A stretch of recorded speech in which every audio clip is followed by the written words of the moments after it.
சர்வதேச கிரிக்கெட் சம்மேளனம் 2 வருடங்களுக்கு ஒரு முறை நடத்தி வரும் சர்வதேச கிரிக்கெட் சம்மேளனத்தின் டெஸ்ட் சாம்பியன்ஷிப் போட்டிகளில் இந்த முறை 2025ஆம் ஆண்டு நடைபெறவுள்ள டெஸ்ட் சாம்பியன்ஷிப் இறுதிப் போட்டியில் இந்திய அணி பங்கு கொள்ள வேண்டுமாக இருந்தால் அந்த அணி எத்தனை போட்டிகளில் பங்கேற்க வேண்டும், எத்தனை போட்டிகளில் வெற்றி பெற வேண்டும் என்ற தகவல் வெளியாயிருக்கிறது. அந்த வகையில் ஏற்கனவே 2019ஆம் ஆண்டு முதல் தடவையாகவும் அதன் பின்னர் 2023ஆம் ஆண்டு இரண்டாவது முறையாகவும் இந்தியா சர்வதேச கிரிக்கெட் சம்மேளனத்தின் டெஸ்ட் சாம்பியன்ஷிப் இறுதிப் போட்டியில் பங்கேற்றது. எனினும் அதனால் கிண்ணத்தை வெல்ல முடியவில்லை. இந்த நிலையில் தற்போதும் இந்திய அணி சிறப்பாக விளையாடி வருகின்ற போதும் கடந்த நியூசிலாந்து அணியுடனான தோல்வி அந்த அணியை புள்ளிப்பட்டியலில் இருந்து பின்தள்ளி இருக்கிறது. எனினும் கூட எதிர்வரும் போட்டிகளில் இந்திய அணி சிறப்பான முறையில் விளையாடுமாக இருந்தால் 2025ஆம் ஆண்டு டெஸ்ட் சாம்பியன்ஷிப் இறுதிப் போட்டியில் இந்திய அணியால் விளையாட முடியும் என எதிர்பார்க்கப்படுகிறது. அதன்படி இந்திய அணி எதிர்வரும் காலத்தில்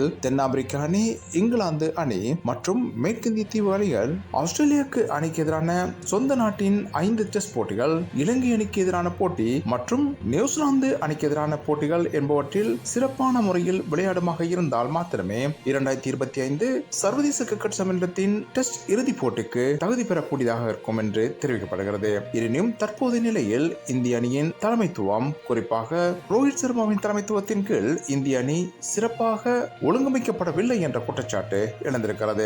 எனினும் பும்ராவின் தலைமையில் இந்திய அணியால் சிறப்பாக செயற்பட முடிகிறது என்ற கருத்தும் வெளியாயிருக்கிறது. எனவே எதிர்வரும் போட்டிகள் இந்திய அணியை பொறுத்தவரையில் சிறப்பான போட்டிகளாக அமையுமா என்பதும் இங்கு சந்தேகம் எழுப்பப்பட்டிருக்கிறது.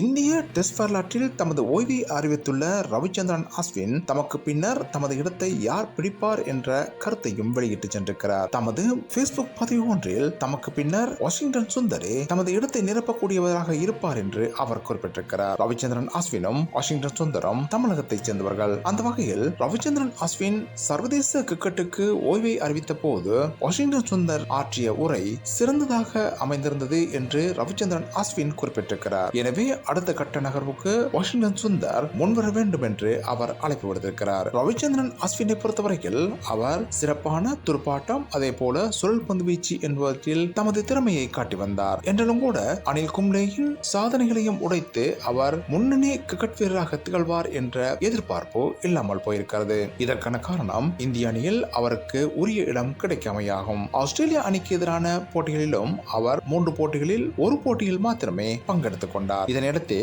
அவரின் ஓய்வு அறிவிக்கப்பட்டிருக்கிறது. இந்த நிலையில் அடுத்த கட்டமாக இந்திய டெஸ்ட் கிரிக்கெட்டில் யார் சிறப்பான பந்துவீச்சை கொண்டு வர போகிறார் என்ற கருத்துக்கு அஸ்வினின் பதில் வாஷிங்டன் சுந்தராக அமைந்திருக்கிறது.